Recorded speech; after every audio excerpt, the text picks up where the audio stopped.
Olá pessoal, tudo bem com vocês? Bem-vindos e bem-vindas ao 15 por 15 do Kairos, há 15 anos produzindo conhecimento. Olá pessoal, tudo bem com vocês? Eu sou a Luísa Menezes e esse é o 8º episódio do podcast 15 por 15 Kairos, há 15 anos produzindo conhecimento. Este encontro será sobre o tema Educação para o Trabalho. Recebemos os convidados doutorando Alcir Martins e o doutorando Gisley Scapin. Alcir é doutorando em Educação no Programa de Pós-Graduação em Educação da Universidade Federal de Santa Maria, mestre em Ciências Sociais também pela UFSM, licenciado em Estudos Sociais e História pela Pontifícia Universidade Católica do Rio Grande do Sul, PUC. Tem experiência na área de educação, tendo atuado com docência da educação básica e gestão escolar. É técnico em assuntos educacionais da UFSM desde novembro de 2010.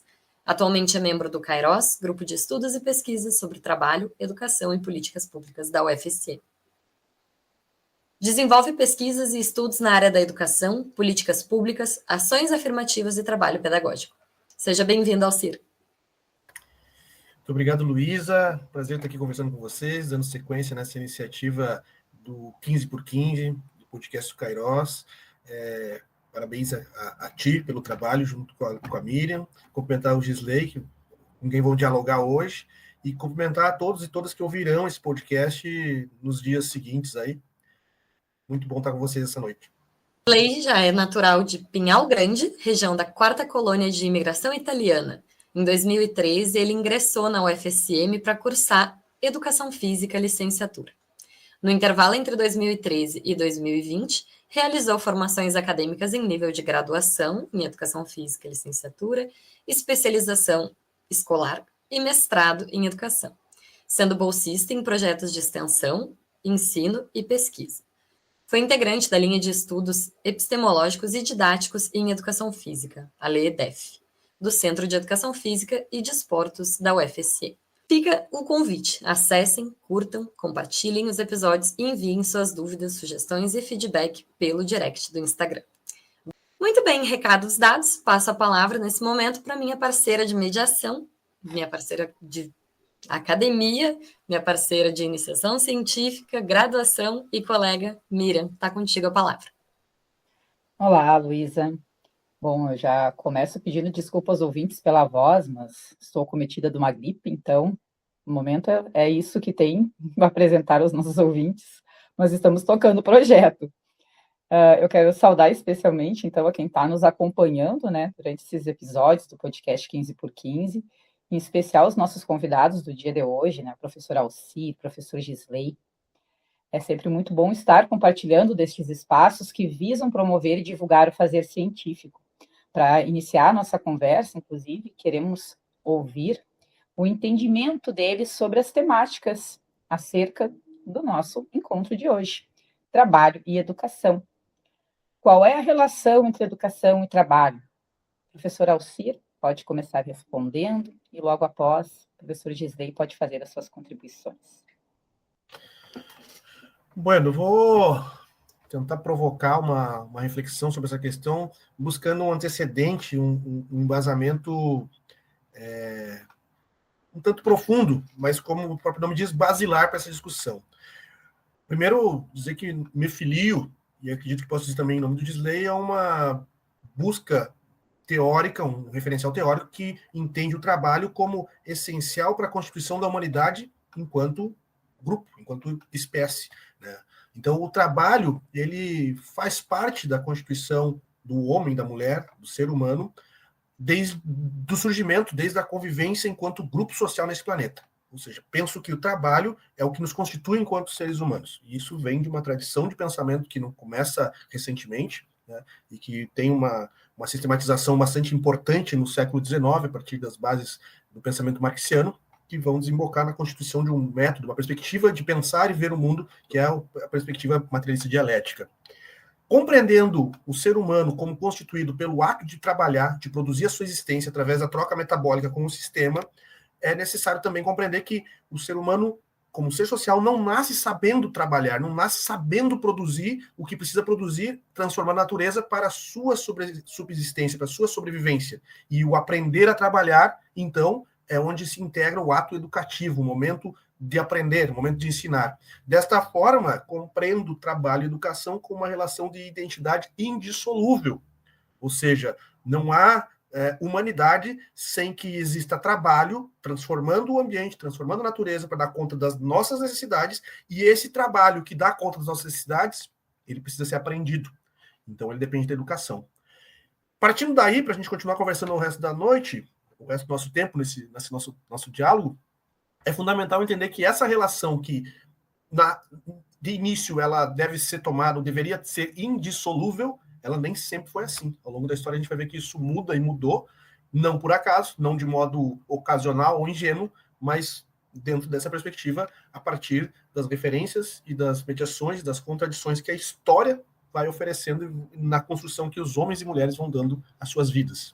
Bem, acho que, no sentido de até complementar a exposição, a fala do Alcir sobre a relação educação-trabalho, eu inicio com uma provocação, assim, penso que irá orientar, né, todo o nosso debate aqui.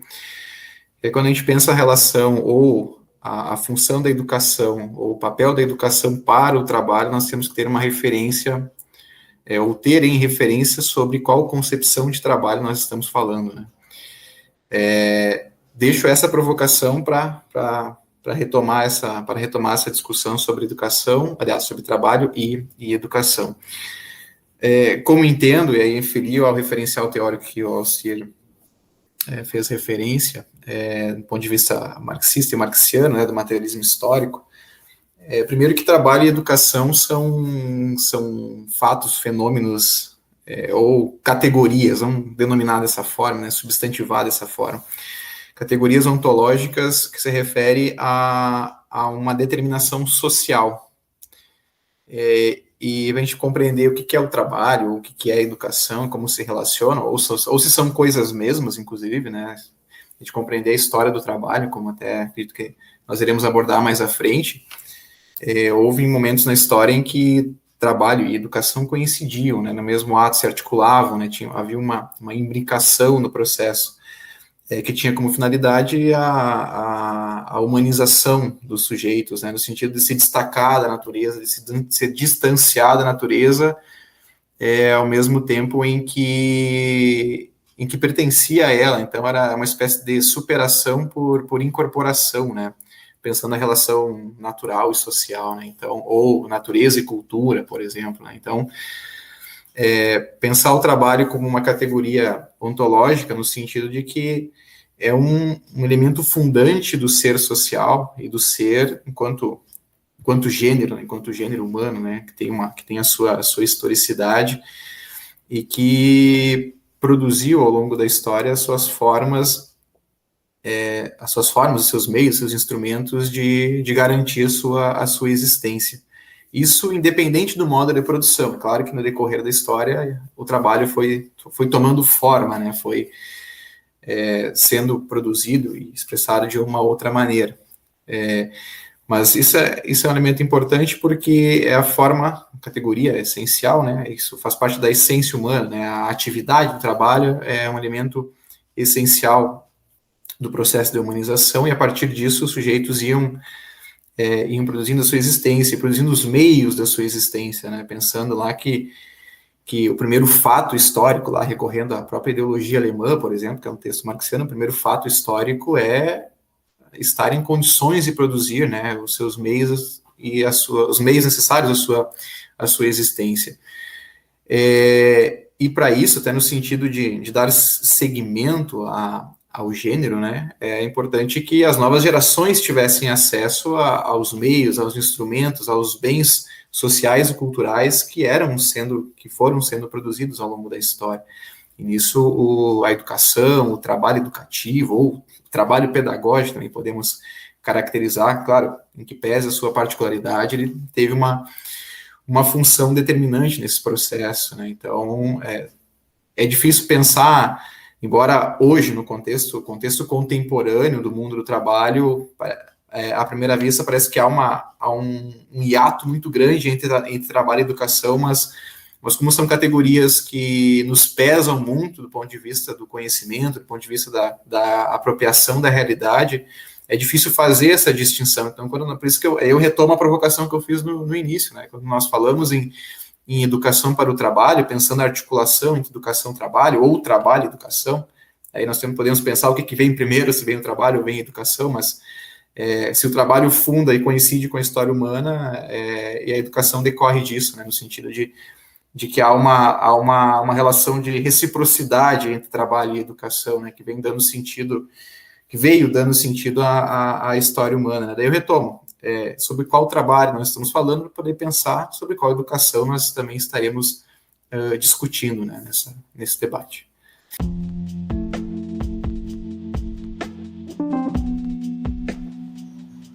Podcast 15x15 Kairos. Diálogos para além dos muros da universidade. Um programa do Kairos, Grupo de Estudos e Pesquisas sobre Trabalho, Educação e Políticas Públicas da Universidade Federal de Santa Maria.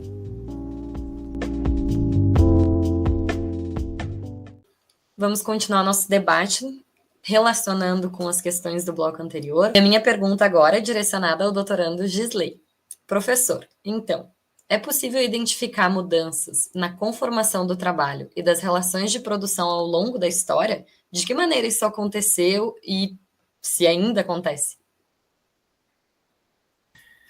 Sim, Luísa, acho que é importante pergunta, assim, há um elemento, do ponto de vista teórico-metodológico, né, uma categoria metodológica para a compreensão dessa análise, ou para o desenvolvimento dessa análise, que é a historicidade, né? Então é importante compreender essa conformação, as mutações, né? A forma como o trabalho foi sendo produzido e transformado ao longo do tempo, a partir dessa categoria da historicidade, que é uma categoria da dialética, do ponto de vista metodológico.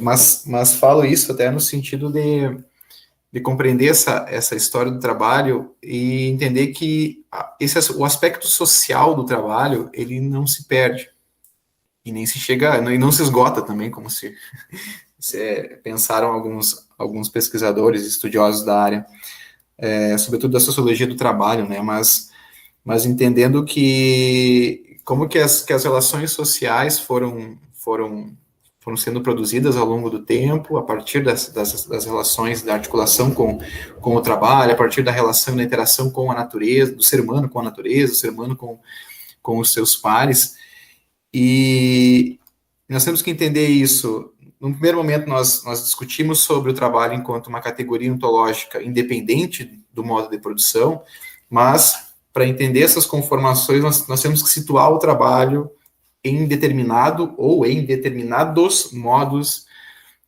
de produção, que do ponto de vista da totalidade, é onde opera essa relação entre forças produtivas e relações de produção, onde situa, né, e como que ocorre essa relação entre o sujeito do trabalho, entre a matéria ou objeto do trabalho, que é a própria natureza que está sendo transformada, né, e os instrumentos desse trabalho que estão sendo utilizados, que fazem a mediação entre o sujeito, ou os sujeitos, e a matéria que está sendo transformada. Nós podemos pensar isso a partir dos diferentes quadros históricos, né? Pensando a Idade Primitiva, por exemplo, até tem teóricos que não concordam ou entendem como superada essa classificação, mas eu vou entender dessa forma, né? Do quadro sociedade primitiva, sociedade antiga, Idade Média e sociedade moderna. Né? Nesses diferentes quadros ou recortes históricos, o trabalho foi tomando forma, foi sendo expressado de uma maneira, dentro de um contexto social, né? Porque nós temos que entender que o trabalho e a forma como o trabalho foi sendo produzido e expressado não é algo natural, não pode ser naturalizado. Ou seja, as pesquisas indicam hoje, por exemplo, a relação do mundo do trabalho a partir de uma forma cada vez mais precarizado, cada vez mais explorado. Nós não podemos entender isso como um dado natural do mundo do trabalho, mas isso decorre das relações sociais que estão sendo produzidas, né, que estão sendo dadas ao longo da história.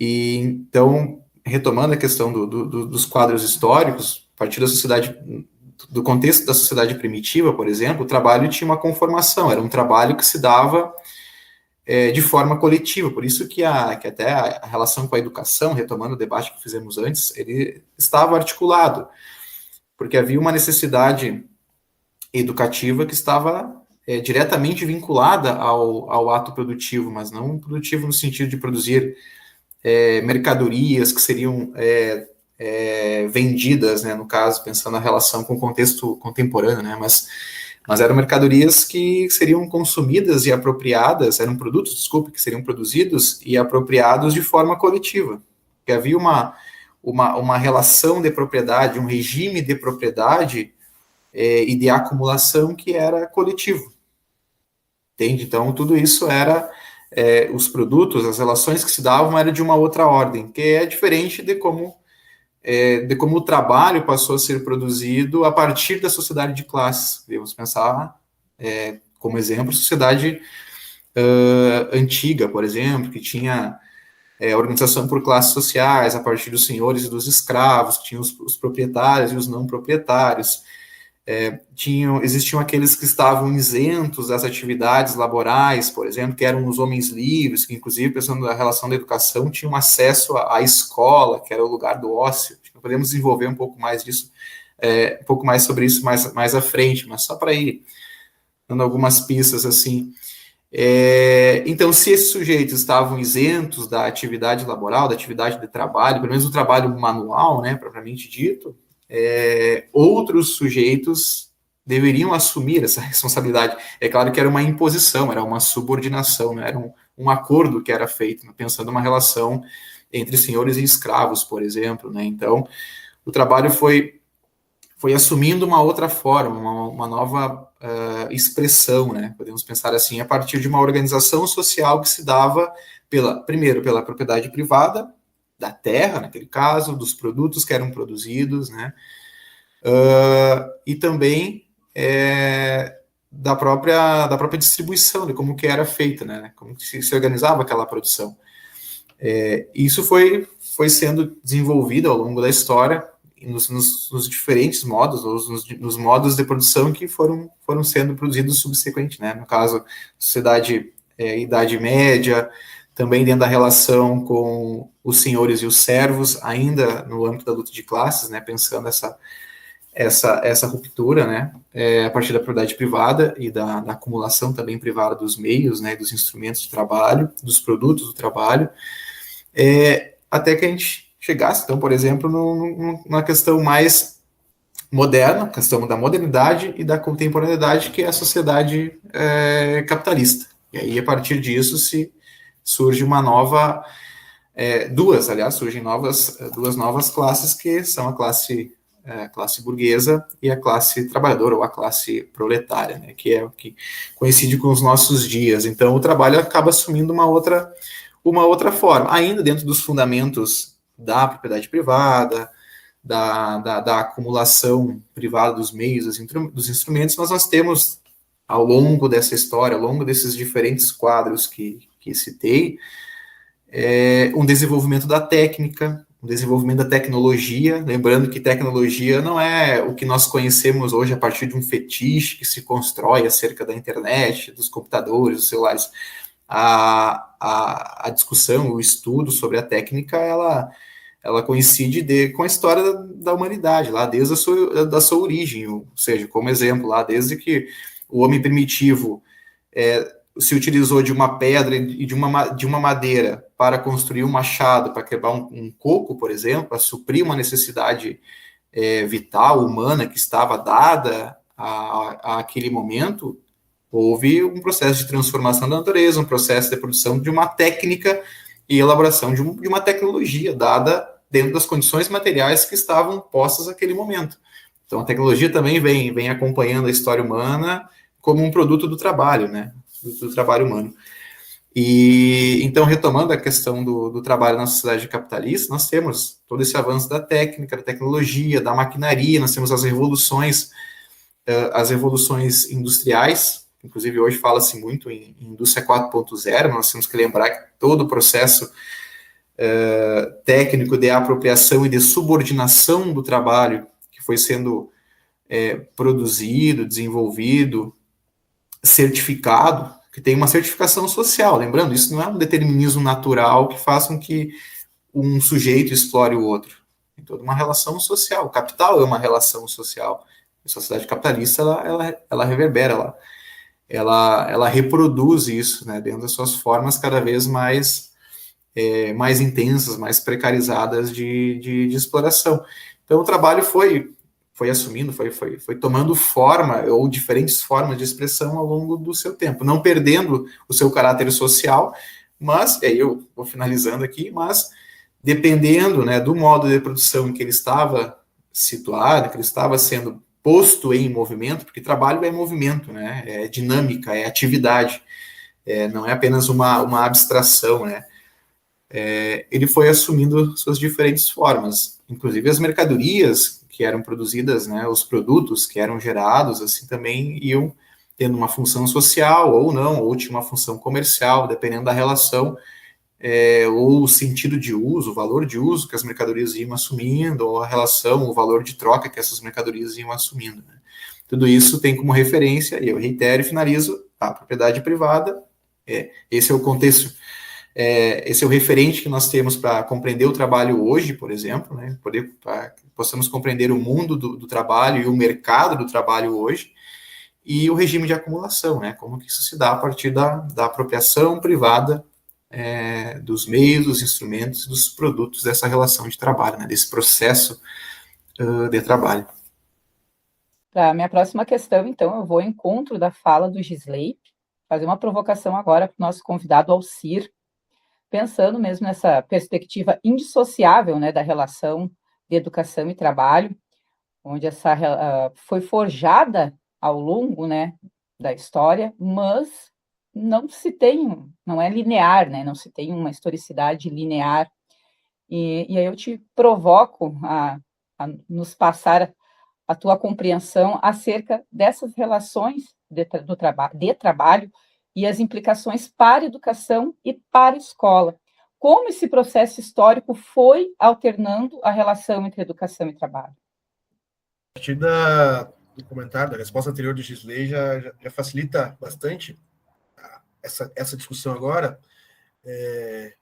Embora o próprio Gisley comentou que algumas das formas de propor uma divisão da história podem estar superadas ou questionáveis, para fins didáticos, é muito nítido e verificável a compreensão dessa distribuição ao longo do tempo.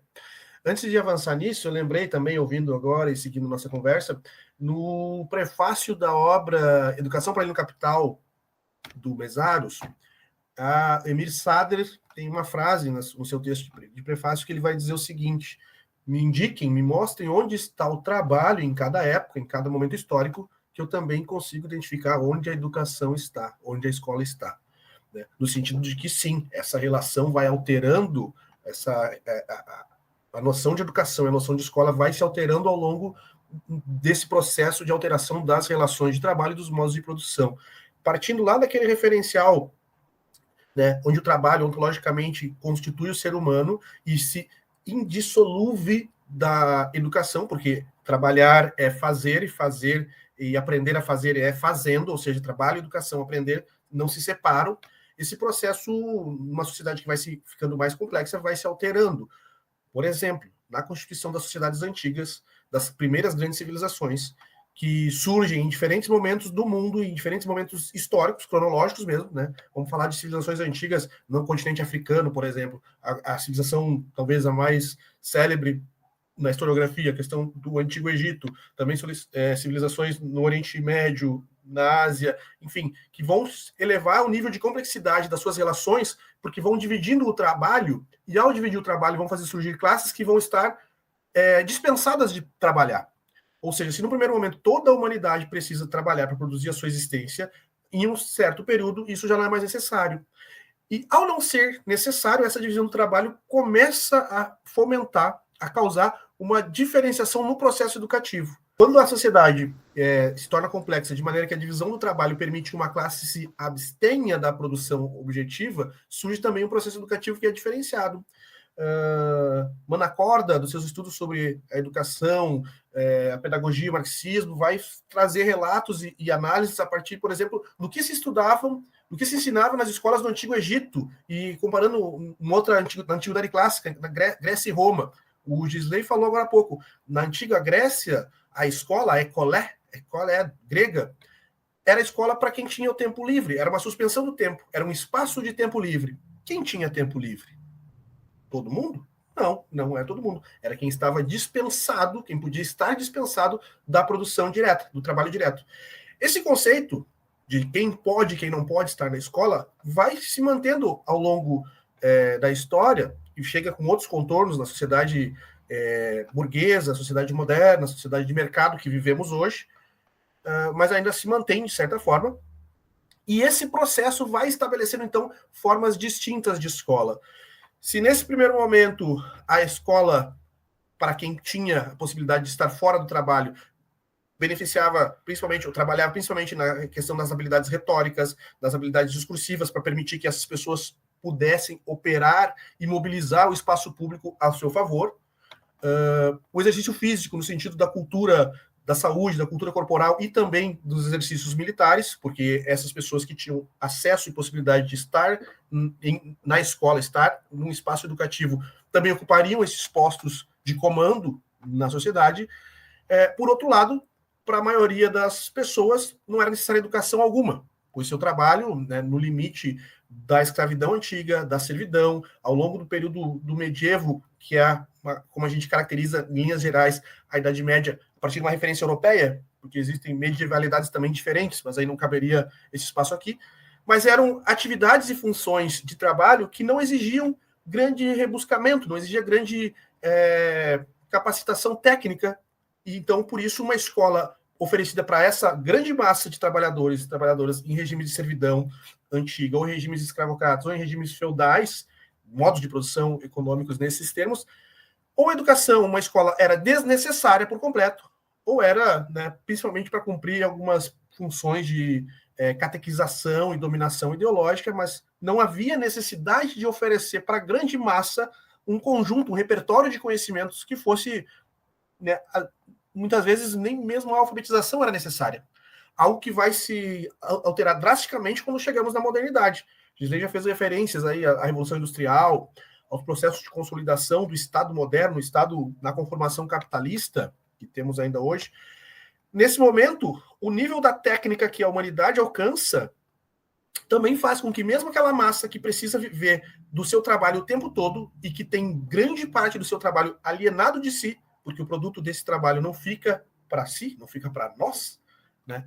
Essa classe, ainda que siga nesse modelo perverso de relação social, ainda ela vai precisar de uma escola que ofereça os estamentos da cultura mundial, da cultura humana universal, inclusive algo que é fundamental a partir de 2 ou 3 séculos para cá, talvez um pouco menos, 2 séculos, que é a alfabetização, né?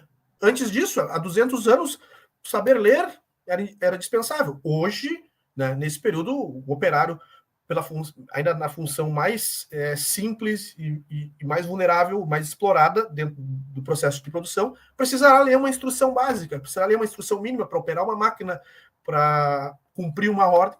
Ou seja, a alfabetização passa a ser algo fundamental. E nesse sentido, vamos ver, ao longo do século XX, principalmente, processos de universalização da oferta da educação, um processo pretensamente universalizador dessa oferta, porque era preciso que as grandes massas tivessem acesso à escola e educação para atender essas demandas, que as relações de trabalho foram cada vez mais complexas, cada vez mais também densas e pesadas do ponto de vista da exploração do capital, foram estabelecendo e, com isso, constituindo mudanças drásticas no processo de escola, no processo de educação. Muito interessante, né, Alciri? Quando a gente pensa nesses movimentos, né, que se tem, que demarcam acirramentos, avanços, retrocessos, né, idas e vindas para o campo da educação, não tem como a gente não pensar também na separação ou a relação entre trabalho e educação, que a consolidação da modernidade condiciona e interfere. E aí fica a minha pergunta para ti. de que maneira nos sistemas de ensino na escola, né, enquanto instituição, se condiciona e se interfere, então, essa relação ou separação do trabalho e educação. Tomando justamente esse movimento que é histórico e não linear de separação da educação e do trabalho, que, como a gente disse lá no início, devem ser ou são tomadas, ou deveriam ser indissolúveis, mas não foram, ao longo da história elas se separaram, a consolidação da modernidade da sociedade capitalista, sociedade de mercado, ela altera essa discussão sobre educação e trabalho, sobre o quanto isso está próximo ou não, mas para um campo de intensa disputa. Por exemplo, para a burguesia, é importante que o trabalho faça parte do processo educativo do sistema de ensino, porque as grandes massas precisam ser educadas, ensinadas a operar dentro de um sistema fabril, industrial, de prestação de serviços, de entrega da sua força de trabalho no processo de expropriação do trabalho alheio, de acumulação privada e de, enfim, intensa desigualdade. Mas o trabalho, tanto que é comum ver vários discursos, e não estamos indo longe na história, hoje em dia, que é importante educar para o trabalho. Do ponto de vista da classe trabalhadora, do ponto de vista de quem se engaja na luta por transformações para uma sociedade mais igualitária, que se engaja na perspectiva socialista, e não foram poucos e poucas ao longo do último século e meio, pelo menos, a se engajar nessa perspectiva de forma radical, crítica e rigorosa, educar para o trabalho, ou envolver o trabalho enquanto princípio educativo, também é algo fundamental. Ou seja, nesse tempo de consolidação da modernidade, de consolidação de um fenômeno da educação, de um fenômeno, uma instituição escola como temos hoje, a presença do trabalho, ela é de parte a parte, pensando isso na perspectiva da contradição, do conflito, da luta de classes, ela é algo reivindicado e presente nas disputas dos projetos de educação.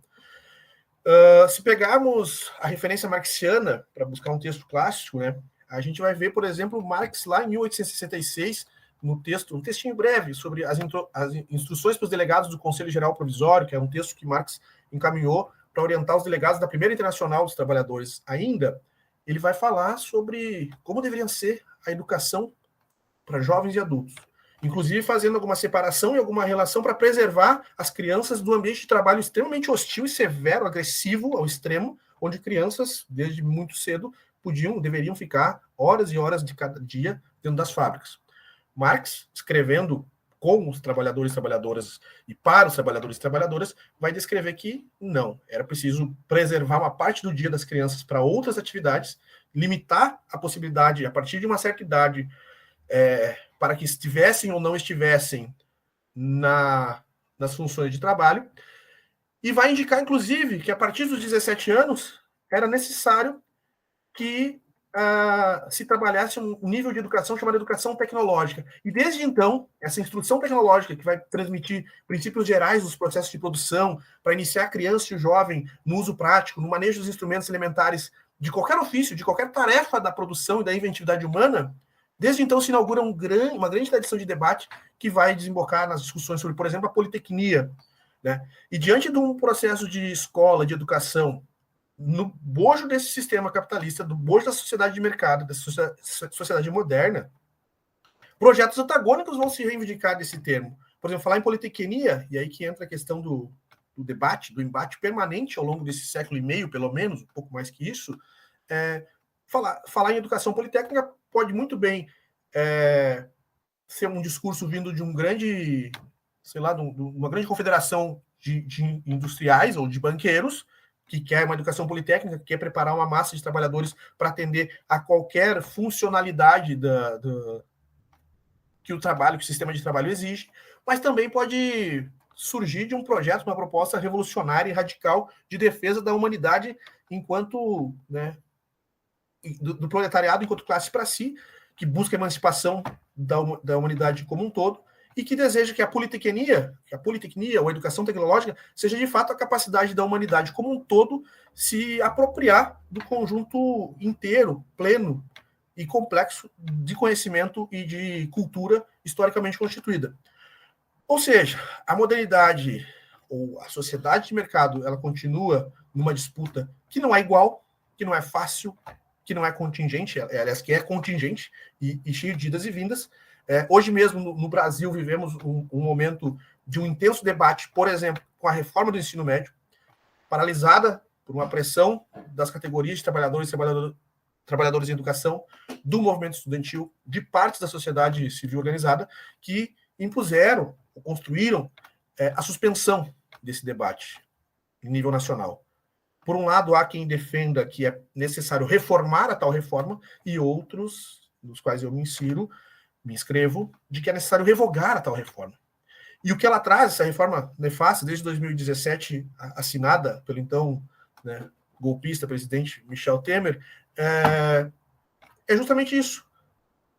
Confundir, enfiar noções de politecnia num processo formativo extremamente empobrecido, que estabeleceria possibilidades cada vez mais remotas, mas supostamente oferecia possibilidades de formar pessoas, jovens, adolescentes, estudantes do ensino médio, para atender às demandas de um mercado, ou de uma sociedade de mercado, de um contexto de trabalho que enfim, o Gisley já entrou nesse tema, do ponto de vista da revolução, do trabalho 4.0, E esse atendimento seria, então, oferecido por uma reforma de ensino que, na verdade, dociliza e domestica cada vez mais, a partir da sua matriz epistemológica e do seu funcionamento e de estrutura didática, aqueles currículos que vão, então, ou supostamente iriam construir gerações e gerações para atender essas demandas do mercado. Usando, inclusive, muitas vezes, conceitos que devem ser importantes para nós, que lutamos por outra perspectiva de sociedade, como educar para o trabalho, educar pelo trabalho. E aí tem um debate, que não é só de vocábulo, de conteúdo mesmo, que atravessa já mais de um século, aí, até mesmo dentro das próprias tradições marxistas à esquerda, e que deve ser encarado por quem quer pesquisar a educação, por quem quer atuar na educação, e é um desafio grande pela frente. Mas, não sei se não me atreveria a dizer, basicamente, as implicações da modernidade na instituição escola, na instituição educação, passam por essa disputa permanente, essa tensão do capital-trabalho e de quem vive do seu trabalho e às vezes não percebe que é alheado da produção, do que produz, e quem quer seguir extraindo essa produção feita por outros para o seu lucro cada vez maior e mais acumulado. Essa contradição persiste, essa disputa persiste. E não vou dizer que está em aberto, porque, na verdade, a gente está perdendo bastante, há um século e meio, pelo menos. Muito obrigada pela resposta, Alcir.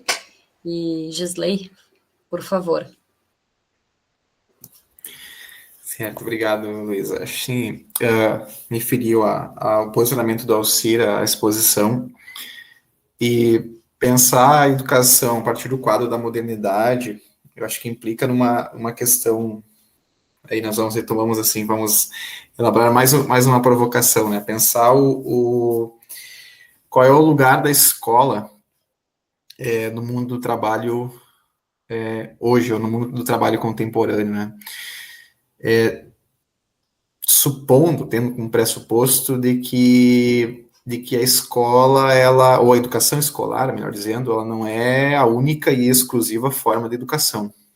Tem que entender por que ela se converteu dessa forma, se tornou uma forma dominante, inclusive é uma referência do ponto de vista dos estudos comparativos, né, quando realiza-se uma relação, uma comparação, a educação escolar é sempre uma referência em relação às outras formas de educação, educação por meio da família, educação por meio da política, por meio dos sindicatos, por meio da internet também educa, a TV também educa, tem outros meios, veículos também que desenvolvem essa tarefa, né? Mas a escola, ou a educação escolar, ela assume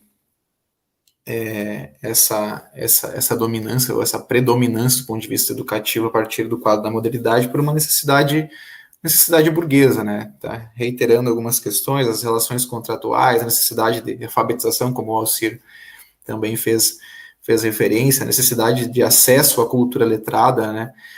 Mas aí entra um elemento chave para essa compreensão de que é a própria luta de classes, que se acirra cada vez mais, e a escola acaba, ou a educação escolar acaba sendo acometida dessas novas demandas, dessas novas necessidades do capital ou da própria classe dominante, né? E aí a classe que vive do seu próprio trabalho, a classe trabalhadora, ela sofre dessas amarras, né?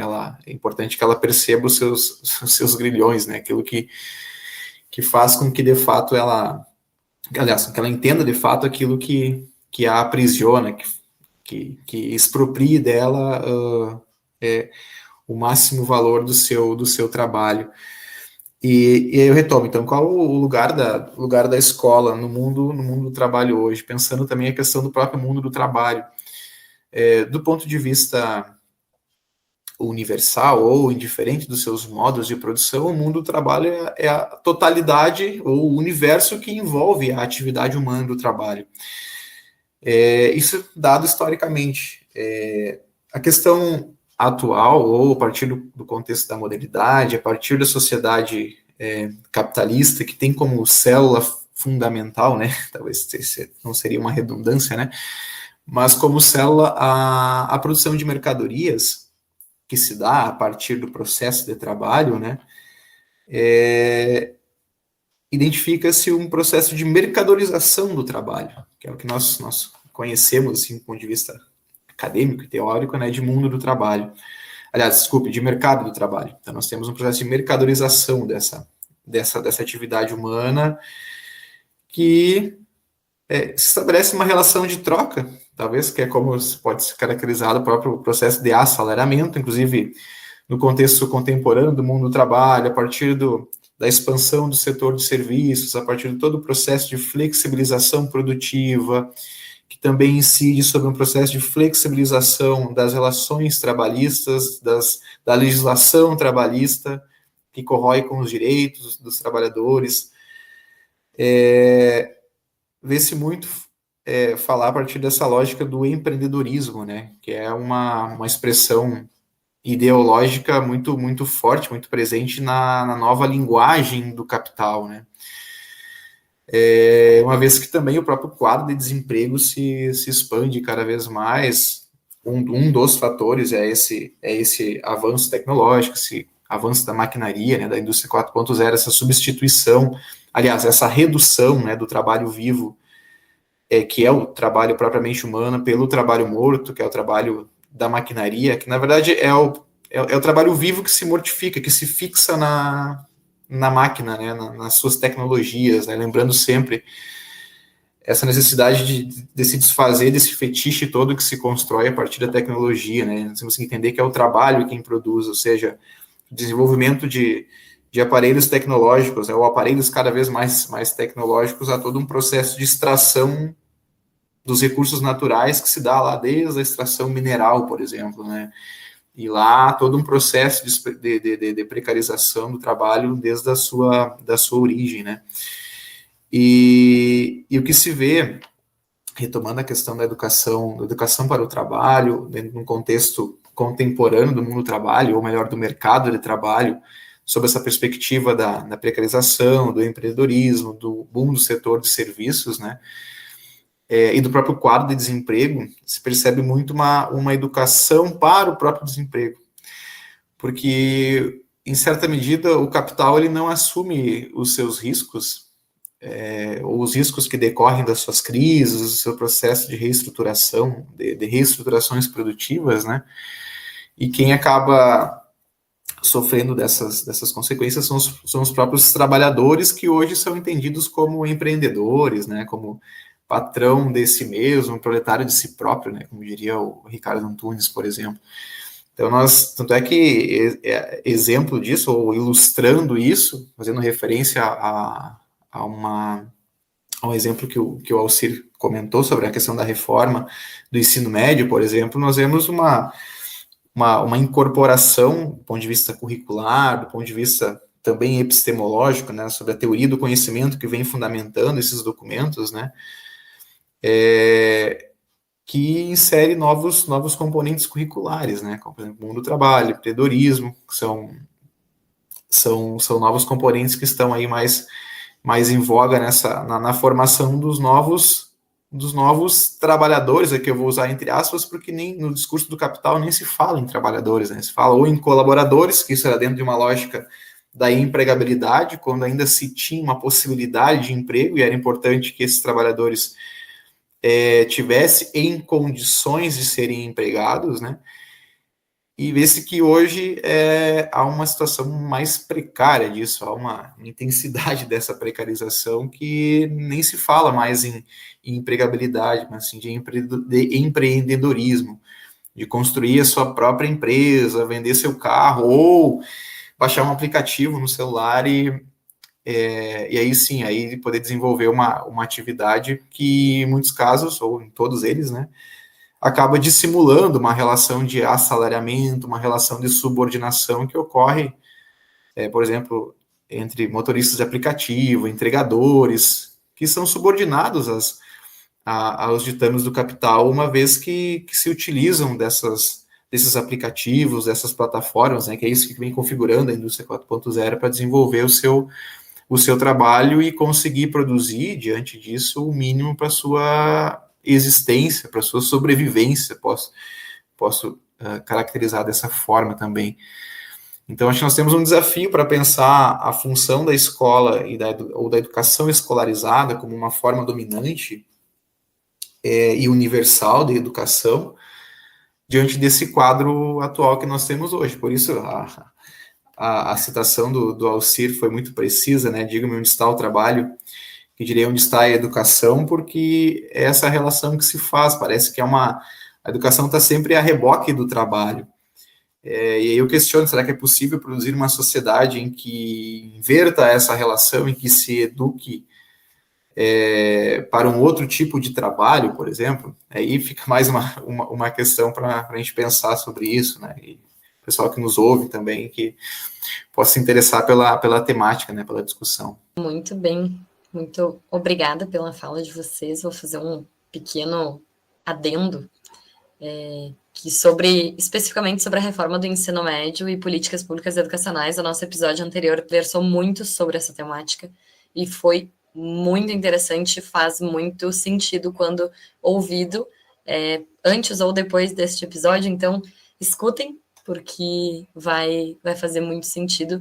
E junto com a reforma do ensino médio, eu saliento também a reforma, que não é uma reforma, né, do CNE-CP número 1 de 21, da educação profissional e tecnológica, que também objetiva, né, uma formação polivalente e não politécnica. Então, a gente tem uma formação da classe trabalhadora realmente para uma indústria 4.0, né? Essa versão nova de uma nova relação de trabalho, que talvez não seja tão nova, e a gente lê isso no GT Mundo do Trabalho, com o livro É Tudo Novo de Novo, muito interessante. E este GT, ele é aberto para quem quiser participar. Entre em contato conosco via direct do Instagram.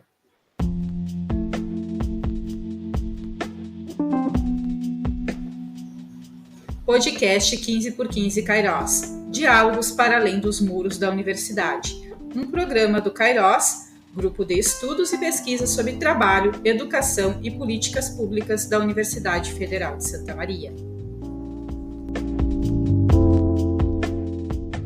Este foi o 8º episódio do podcast 15x15 Kairos, há 15 anos produzindo conhecimento. Apresentamos a vocês um pouco sobre as temáticas de educação para trabalho com os convidados Alcir Martins e Gisley Scapim. Aguardamos vocês nos próximos episódios na segunda quinzena de maio, principalmente no que versa as pesquisas sobre trabalho dos e das professoras. Miriam, tá contigo. Obrigada novamente a todos e todas que estão nos acompanhando. Alcir, Gisley, gratidão por estarem conosco neste projeto. Nossa conversa foi muito boa e, é claro, ela não se esgota neste espaço, né?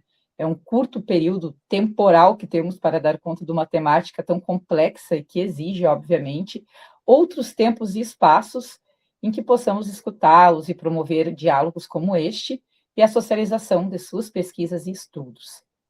E muito bem, eu peço para vocês fazerem suas considerações finais, passo a palavra primeiro ao Alcir e logo após peço que o Gisley também possa fazer os seus agradecimentos e contribuições. Da minha parte é reforçar aqui o agradecimento, a alegria de partilhar esse momento, partilhar esse espaço, poder ter mais um momento de vivência também dentro da comunidade acadêmica, que é o Grupo Kairos. Reforçar a saudação a essa iniciativa do podcast, do 15 por 15, indicar que quem estiver ouvindo pode buscar os 7 episódios anteriores e também os que virão após esse, que certamente vão manter uma boa contribuição a partir de diferentes recortes, diferentes perspectivas para as discussões da educação, para as discussões da pesquisa em educação, né? Então, repetir os parabéns para a Luísa, para a Miriam, por estarem à frente dessa iniciativa. Agradecer parceria, companheirismo, camarada Gisley, não só na noite de hoje, mas em várias tarefas aí das peleias acadêmicas, grupo de pesquisa, no GT Mundo do Trabalho. Luísa já falou agora há pouco sobre isso. Vamos reforçar.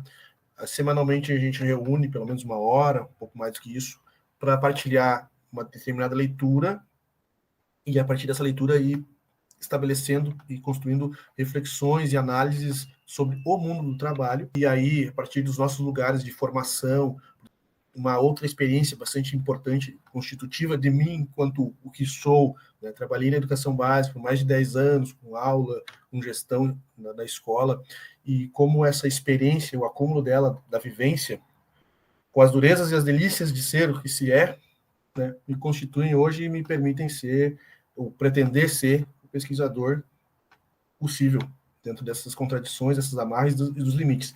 Mas, fundamentalmente, né, reforçar aí. Ouçam o 15 por 15, acompanhem as atividades do Kairos e muito obrigado pela conversa dessa oportunidade aqui hoje. Bom, Luísa, Miriam, Alcir, assim, agradeço pela oportunidade, acho que qualifica muito, é importante a gente falar sobre aquilo que a gente vem estudando, vem se apropriando ao longo da nossa trajetória, né, é algo que, reitero, a fala da Miriam, das meninas, que não se esgota o debate, evidentemente, considerem também os limites do meu conhecimento acerca da temática, porque são temas que, caros, as nossas pesquisas, pensando na relação trabalho-educação, e não só isso, mas do ponto de vista de ser sujeito do trabalho pedagógico, ser professor de educação básica, por exemplo, a gente sofre muito dessas amarras da relação trabalho e educação, pensando, sobretudo, o processo de educação escolar. Então, isso é importante, que a gente vá tornando-se consciente dessa relação, compreendendo como que isso foi dado ao longo da história, e finalizo, além dos agradecimentos, da parabenização às meninas, às gurias da IC, né, pela iniciativa, pela proposta, pelo projeto, a partir da necessidade, né, finaliza a partir da necessidade de pensar a relação trabalho e educação em um outro modo de vida. Acho que enquanto estivermos sobrevivendo, né, do ponto de vista da classe trabalhadora, esse regime de acumulação e de apropriação privada dos meios, dos instrumentos, dos produtos, do conhecimento, da cultura, de tudo que mais tiver, e da tecnologia, né, tudo que for produzido pela humanidade se tornar próprio ou for apropriado por poucos dentro dessa relação, dessa luta de classe toda que nós vivemos, vai ser difícil pensar uma educação que liberte, uma educação que emancipe. Mas a questão que fica é, enquanto enquanto não tivermos um outro modo de vida, o que a gente faz? E aí eu reitero, né, a fala do Alcir acerca da peleia, da luta, da disputa que se produz, né, que são das lutas que são produzidas tanto numa disputa ideológica, numa disputa política que se trava enquanto classe, né, inclusive o que nos unifica enquanto classe é o interesse político que temos de emancipação e de superação dessa ordem, né. E aí podemos pensar um outro trabalho, uma outra forma, um outro processo de trabalho, uma outra relação com a educação, um outro tipo de educação, e em que pese, evidentemente, as contribuições que estão sendo elaboradas, né, do ponto de vista teórico acerca da educação, aliás, acerca do trabalho como um princípio educativo, né. Isso que nos municia em certa medida, né, que faz com que sejamos forças materiais daquilo que vem sendo produzido enquanto uma força espiritual no sentido de superar essa ordem, né? Então, finalizo agradecendo pela oportunidade, estamos à disposição, convidando, inclusive, né, também aproveitando o ensejo, o momento, para que participem do nosso GT, Mundo do Trabalho, que as reuniões estão acontecendo sempre às segundas-feiras, né, das 18h30 às 19h30, estamos fazendo um trabalho, né, uma leitura dialogada, debatida sobre o texto do Vitor Figueiras, né, sobre as narrativas acerca das mudanças no mundo do trabalho, e é sempre no sentido de apropriação. Acho que é importante tornarmos conscientes desse processo, as relações, como o trabalho vem sendo estruturado e produzido, para que possamos perspectivar e construir, de fato, objetivar uma possibilidade de um outro modo de vida, né? Eu sou a Luísa Menezes. Eu sou Miriam Alvarenga. E este foi o 8º episódio do podcast 15x15 Kairos. Fiquem bem e até o nosso próximo encontro. Abraços das gurias da IC.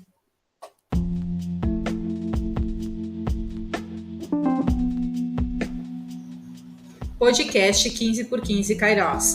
Diálogos para além dos muros da universidade. Um programa do Kairos, Grupo de Estudos e Pesquisas sobre Trabalho, Educação e Políticas Públicas da Universidade Federal de Santa Maria.